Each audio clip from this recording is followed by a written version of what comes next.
बिस्मिल्लाहिर्रहमानिर्रहीम नहमदुहु व नुसल्ली व नुसल्लिमु अला रसूलिहिल करीम। पाकिस्तान और इंडिया का मसला तो जब से पाकिस्तान आज़ाद हुआ उस वक्त से चल रहा है। इंडिया ने कभी भी पाकिस्तान को दिल से तस्लीम नहीं किया। दोनों मुल्कों की आज़ादी की तहरीक जो थी, अंग्रेज़ से आज़ादी हासिल करने के लिए कुर्बानियाँ ज़ाहिर है मुसलमानों ने बहुत ज़्यादा दी थी। मसाजिद, मदारस, उलमा लटकाए गए, लेकिन इसके बावजूद इंडिया चाहता था कि हिंदू की हुक्मरानी रहे पूरे बर्रे सगीर पे। वो उसका ख्वाब पूरा नहीं हो सका। पाकिस्तान को एक ख़ित्ता ज़मीन दिया गया और वो भी बहुत सारी साजिशें कर करा के कई इलाके उससे अलग कर दिए गए और मकबूजा कश्मीर ख़ास करके उसे मुतनाज़ा छोड़ दिया गया और इंडिया मकबूजा जम्मू कश्मीर पे जो मज़ालिम ढाता रहा।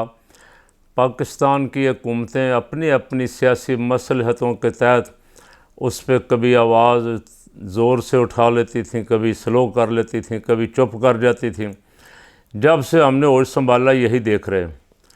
इंडिया दहशतगर्दी करवाता रहा पाकिस्तान में, पगड़ी बंधवा के और नकली दाढ़ी लगवा के यहाँ तालिबान के नाम पे ख़ुदकुश बम्बार भेजता रहा। पाकिस्तान की किसी ने नहीं सुनी।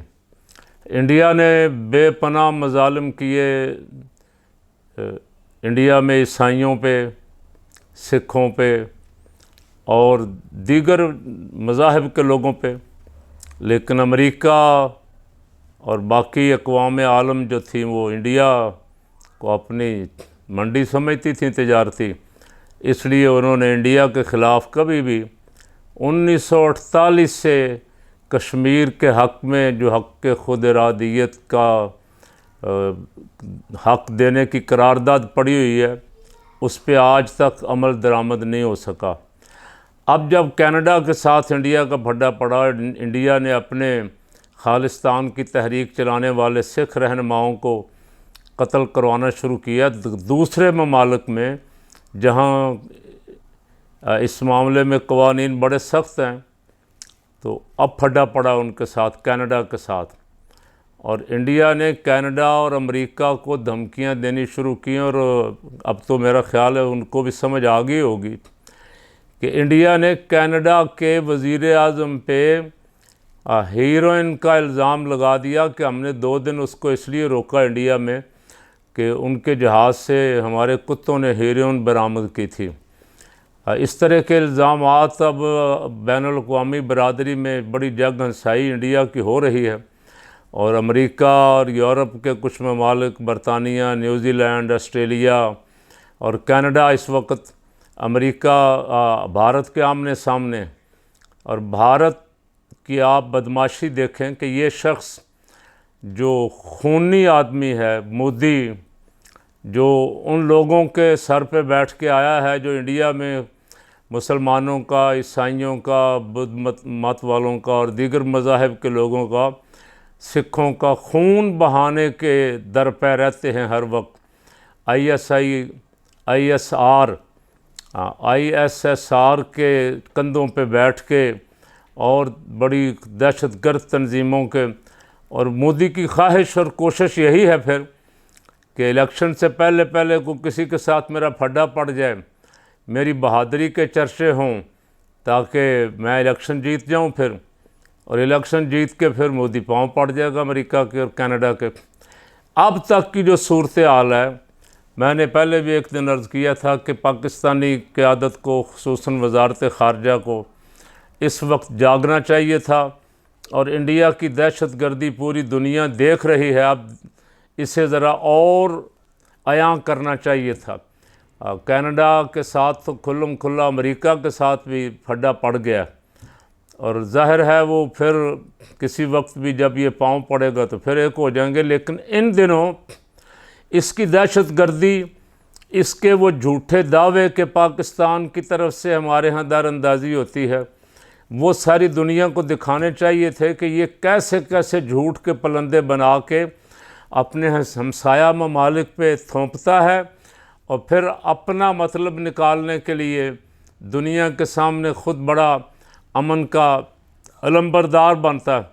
अब दुनिया को समझ आ जानी चाहिए कश्मीर में क्या हो रहा है, जुल्म हो रहा है और कौन कर रहा है, उसका ज़िम्मेदार कौन है। और ये कश्मीरी तो मुसलमान है, ये सिखों को बर्दाश्त नहीं कर रहा। सिख एक बड़ी तादाद में इंडिया में रहते हैं और बहुत ज़्यादा ममालिक में, ख़ास करके कनाडा में बहुत बड़ी तादाद में हैं, अमेरिका में हैं, न्यूजीलैंड ऑस्ट्रेलिया में हैं, बरतानिया में हैं, यूरोप के बहुत सारे मुल्कों में हैं और अमन से रह रहे हैं, दो आम शहरियों की तरह कवानीन की पाबंदी करते हैं। लेकिन इंडिया को वो वारा इसलिए नहीं खाते कि वो अपना हक मांगते हैं। वो चाहते हैं कि हमें हमारा खालिस्तान जो है वो आज़ाद ममलकत के तौर पे दिया जाए ताकि सिख बरादरी वहाँ अपने आराम के साथ अपने मज़हब और अपने अक़ीदे के मुताबिक रह सके और हिंदू के जुल्म से बच जाए। लेकिन हिंदुस्तान की क़यादत जो है वो हमेशा अमेरिका और बड़े मुल्कों के साथ मिल के छुप के इन अक़लियतों पे वार करती रही है। इन अक़लियतों का कोई पुरसाने हाल नहीं था। फ़कीर की आज ये आवाज़ अगर कहीं सुनाई दे तो अक़वाम मुत्तहिदा को अब तो कोई फ़ैसला करना चाहिए इंडिया की दहशत गर्दी के बारे में। और जिस तरह पाबंदियाँ लगाई इराक़ पे, अफ़गानिस्तान पे, लीबिया पे, उससे सख्त पाबंदियाँ लगनी चाहिए। उन्होंने तो जो किया अपने अपने मुल्कों में किया और उन पे तो ना हक इल्ज़ाम लगे। किया उन्होंने क्या था, वो अपने अपने मुल्कों की बका की जंग लड़ रहे थे। उन पे तो इल्ज़ाम लगा के हमले किए गए। इंडिया तो अब खुल्लम खुल्ला एटमी हमले की धमकियां दे रहा है। और ये भी एक फ़कीर का मुतालबा है कि अक़वाम मुत्तहिदा को चाहिए कि इंडिया की एटमी पावर, इससे सारे एटमी हथियार वापस लिए जाएं और ऐसे खूनी और खूनखार दरिंदे मोदी जैसे शख्स के हाथ में एटमी पावर या एटमी बटन नहीं देना चाहिए कि जो कभी पाकिस्तान को धमकियां देता है, कभी कनाडा को धमकियां देता है, अमेरिका को भी धमकियां दे रहा है। और उसे कोई परवाह नहीं है कि इंसान मरेंगे, उसे सिर्फ अपने इक़्तिदार की, जैसे इधर हमारे मियाँ नवाज़ शरीफ साहब को अपने इक़्तिदार की फ़िक्र है। और तकरीबन 4 साल से बकौल ख्वाजा आसिफ, बकौल राना सनाउल्लाह और बकौल कमर जावेद बाजवा, 4.25 साल से मियाँ साहब इस्टेब्लिशमेंट के साथ सौदेबाजी करके बैठे हुए। 2019 से ही इमरान खान की हुकूमत ख़त्म करने के लिए बाजवे के साथ उनकी सौदेबाजी शुरू हो गई थी।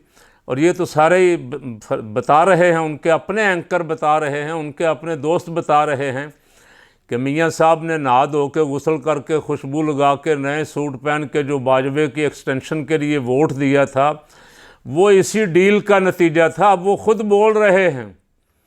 तो यहाँ अपने काजी फ़ायज़ ईसा साहब अब इस बात के अलंबरदार हैं कि हर इदारे को अपना अपना काम करना चाहिए। क्या वो इस केस को भी सुनेंगे और सूमोटो लेंगे इस पे कि क्यों मुदाखलत हुई मियाँ के साथ मामलात की सेटिंग पे। मियाँ जो ख़ुद इकरारी हैं, जो ख़ुद मान रहे हैं कि हमने ये किया, और अब उसी बुनियाद पे इस्टेब्लिशमेंट के साथ सौदेबाजी की बुनियाद पे पाकिस्तान आने की बड़कें सड़कें लगा रहे थे। एक बयान दिया सरफराज बगटी ने कि मियाँ नवाज़ शरीफ आएगा पाकिस्तान तो कानून के मुताबिक, और ज़ाहिर है ये इसमें कोई शक वाली बात नहीं है, कोई इससे अवॉइड नहीं कर सकेगा, अदालतें हों या इंतज़ामिया हो। मियाँ साहब आएंगे तो एयरपोर्ट से सीधा जेल जाना पड़ेगा और फिर ज़मानत शमानत दायर होगी। सज़ा मिली हुई है सुप्रीम कोर्ट से, तो सज़ा कैसे माफ़ होगी ये वक्त बताएगा। और देखेंगे हमारी अदालतें क्या इंसाफ का, बड़ों के ख़िलाफ़ इंसाफ का क्या फ़ैसला करती हैं। तो मियाँ साहब के वो सरफराज बुगती के एक बयान से मियाँ साहब की हवा निकली हुई है, प्लेटलेट्स कम होने शुरू हो गए हैं और बाकी जो मियाँ साहब के दाएं बाएं हैं वो भी आएँ बाएँ शाएँ कर रहे हैं।